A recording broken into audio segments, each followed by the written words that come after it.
بسیار برادران میپرسن که با همراه علی بلاگر ایرانی خیلی شناس شدی.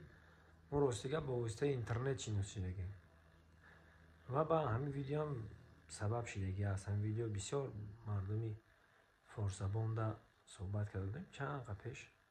یه بار تماشا کنید.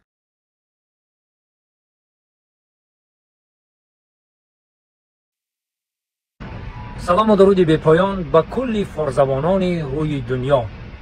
از تاجیکستان آفتابرویان با تمام فارزبانان، با تمام مسلمانان سلام خدمت میرسونم و در شبکه‌های اجتماعی، در شبکه‌های مجازی می‌بینیم که همه یک جای شده گفته استیم که ما فارزبانان باید یک جا باشیم، ما فارزبانان باید یک جا باشیم، قدر همدیگر را بدونیم و قدر همدیگر برسیم. ای پیشگذشتگان استاد رودکی تا به حاضر چقدر قهرمانا، چقدر برادران اهل علم و اهل فرهنگ فقط میگن که فارزبانان یک جا باشیم، فارزبانان یک جا باشیم.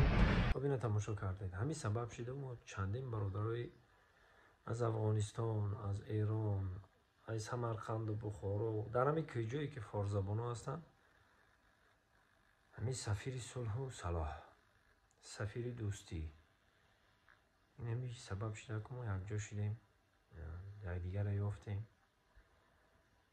اینا زنده باد آدم و آدمگری، انسانیت. اینا دوستی خوبه، همدیگر را فهمی خوبه. و من چی میخواهم؟ میخواهم که همه فارزبان ها یک جا باشند و در حرمت همدیگر باشند و پارسی چیز که ایمپریا.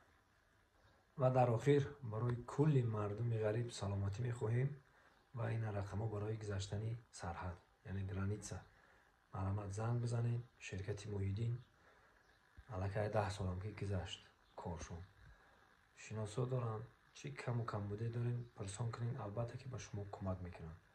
باقی سربلند خانم بود باشه.